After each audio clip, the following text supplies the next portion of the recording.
कधीच नाही चुकणार तुमचे फेवरेट टीव्ही शोज झी5 सोबत, तेही एकदम फ्री।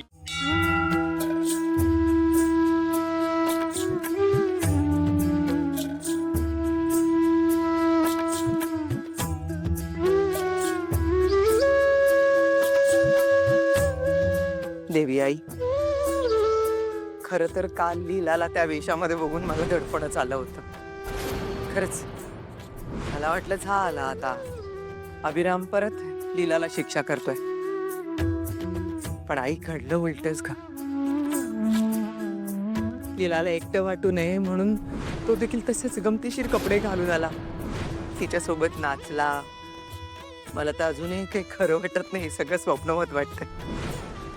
बाहेरून इतका बोल, कठोर, कडक शिस्तीचा माझा अभिराम, पण त्याच्या मनामध्ये एक खेळकर, आनंदी, उत्साही, दुसऱ्याला हसवणारा, प्रत्येक क्षणाचा आनंद घेणारा अभिरामही दडलाय।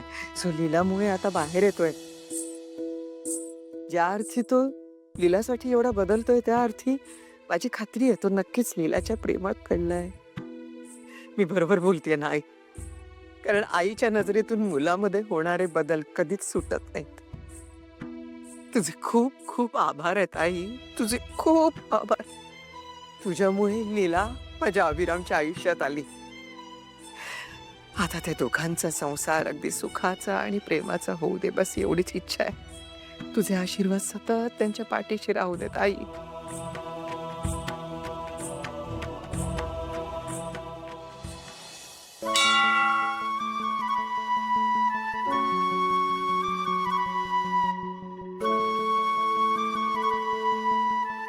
अभिराम, अरे तू सकाळी सकाळी मंदिरात कसं काय? तुला माझ्यासोबत काही बोलायचं होतं का म्हणून तू माझ्या मागे मागे आलास? आता आईला विचारू का की लीला तिच्या सोबत आली आहे का? कुठे हरवलास? तू एकटी आलीस?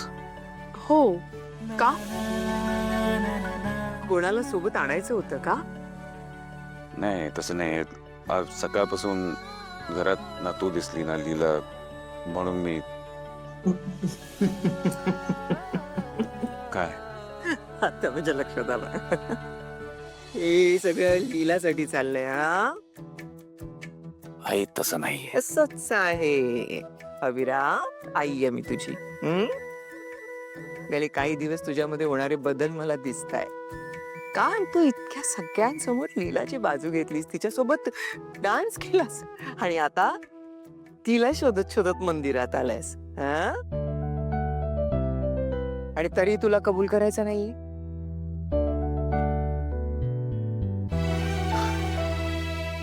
आई असं नाही काही। ए, मला सगळं कळतंय अभिराम, तू लीलाच्या प्रेमात पडलास, बरोबर आहे ना? या क्षणाची मी किती दिवसापासून आतुरतेने वाट पाहत होते। तू हे सगळं लीलाला सांगितलंस?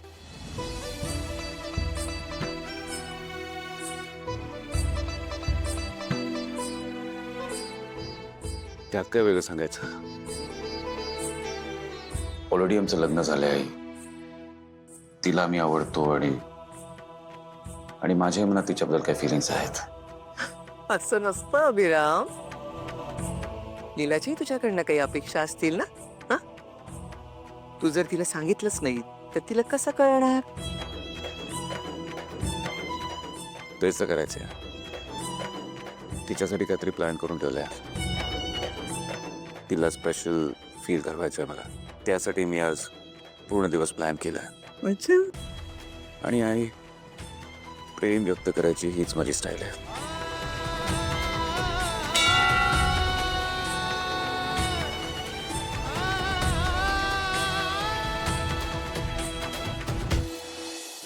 लीला, लीला, लीला, लीला,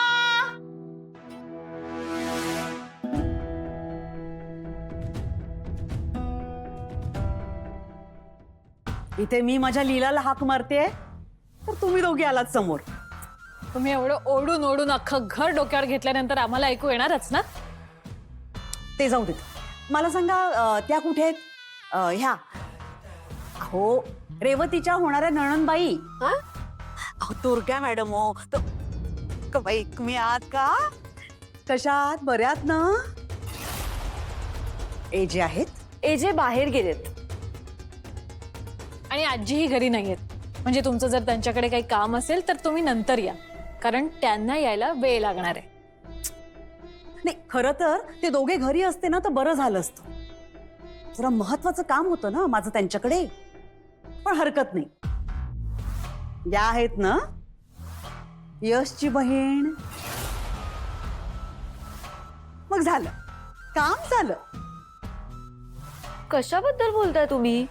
या अहो, कशाबद्दल काय, रेऊ आणि यशच्या लग्नाबद्दल. तुम्ही बरे आहात ना? नाही, कसं आहे आता हे लग्न होणार हे माहिती असून या घरात लग्नाची काही तयारी सुरू झालेली नाही अजून, है ना? काहीच तयारी नाहीये. तुम्ही बघितलत ना काल एजे माझी जावई माझ्या लीलाची किती काळजी घेत होते. आणि तुम्हाला तर माहितीच आहे, पण तरी परत एकदा सांगते. रेऊला एजेंनी आपली लहान बहीणच मानली. आणि तुम्हाला म्हणून सांगते, एजेंनी मला शब्द दिलेला आहे की काहीही झालं तरी ते यश आणि रेऊचं लग्न लावून देणार. मग काय म्हटलं, चांगल्या कामाला उशीर कशाला करा, हो की नाही? आले. असं कसं? जहागीरदारांच्या घरात असं मनात आलं आणि केलं असं होत नाही. आधी आजी आणि एजंटची परमिशन घ्यावी लागते. नाहीतर काय, सगळं तुमच्याच मर्जीचं सुरू आहे इथे. दुर्गावहिनींना विचारणार आहात की नाही तुम्ही? जाऊ दे ग सरू, जहागीरदारांच्या घरचे मॅनर्स यांना काय कळणार. तसंही या बाईंमध्ये मॅनर्स नाहीच आहेत. काही विचारलं नाही, सांगितलं नाही आणि आल्या तोंडवर करून. दुर्गावहिनी, मी तर म्हणते यांना घराबाहेर काढा. हा,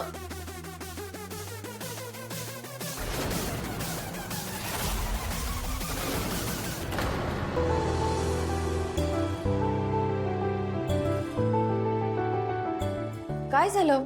तुम्ही माझ्याबद्दल बोलत होतात का? हो. नाही. हो. तुला कसं कळलं? कसं म्हणजे, मी आल्यावर अचानक गप्प बसलात म्हणून. काय बोलत होतात? अगं, हा बोलत होता. आई. काय बोलत होते एजे? हा बोलत होता की त्यांना तुझ्यासाठी आणि तुला गुरुजींशी काही बोलायचंय ना, काम आहे ना. आलेच.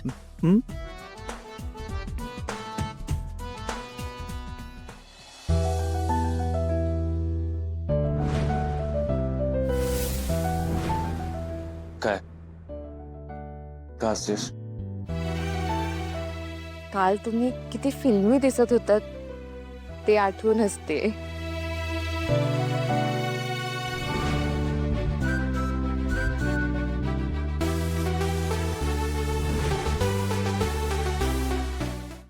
झी5 ॲप डाउनलोड करा आणि पहा सर्व एपिसोड्स एकदम फ्री.